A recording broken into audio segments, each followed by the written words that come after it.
اللہ کرے یہ میلاد منانے والے علماء کل بازاروں میں آئیں تو اللہ کرے یہ تاجروں کو یہ میلاد بھی سنائیں جو میں سنانے لگا ہوں، جو میلاد میں سنانے لگا ہوں، اللہ کرے وہ کل آئیں بازار میں تو تاجروں کو یہ میلاد سنائیں۔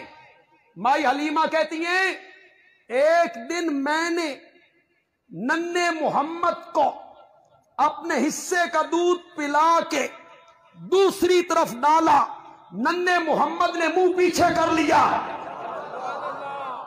اور بزبان حال کہا ماں جی میں نے 40 سال کے بعد لوگوں کو کہنا ہے بھراواں دا حق نہ کھادا کرو، بھائیوں کا حق نہ کھایا کرو۔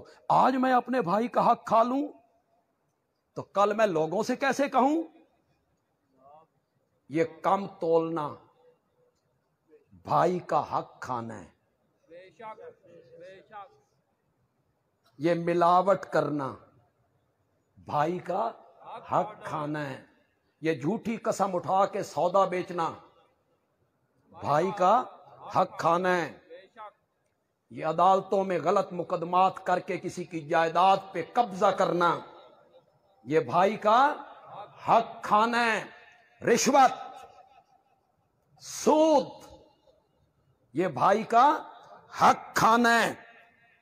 اللہ میلاد پڑھنے والے علماء کو یہ بیان کرنے کی بھی توفیق عطا فرمائے، کوئی معاشرے کی تھوڑی سی اصلاح ہو جائے۔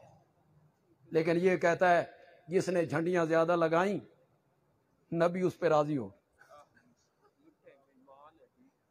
تاجر نے کہا یہ 1000 روپے نال نبی راضی ہوئے، اور کیا چاہیے، چلو پچھلے معاف کراؤ، کینچی نمی تیار کرو، اگلے سال 2000 دیاں لا چھڑنا۔ دلیر کیا گیا گناہ، دلیر کیا گیا گناہ۔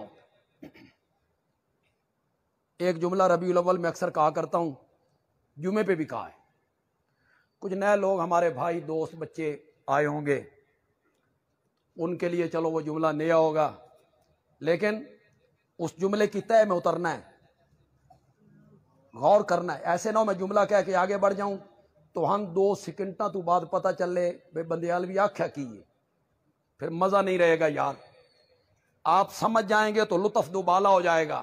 بندیالوی کہتا ہے میلاد نہ مناؤ، میلاد نہ مناؤ، جس کا میلاد منا رہے ہو اس کو مناؤ۔ وہ جھنڈیوں سے نہیں مانتا،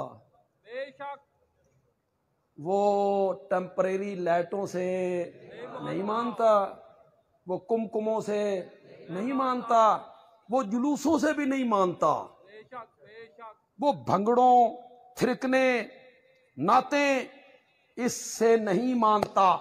وہ تب مانے گا جب اپنی زندگی اس کی سیرت کے مطابق گزارے، تجارت اس کی سیرت کے مطابق کرو، پھر مانے۔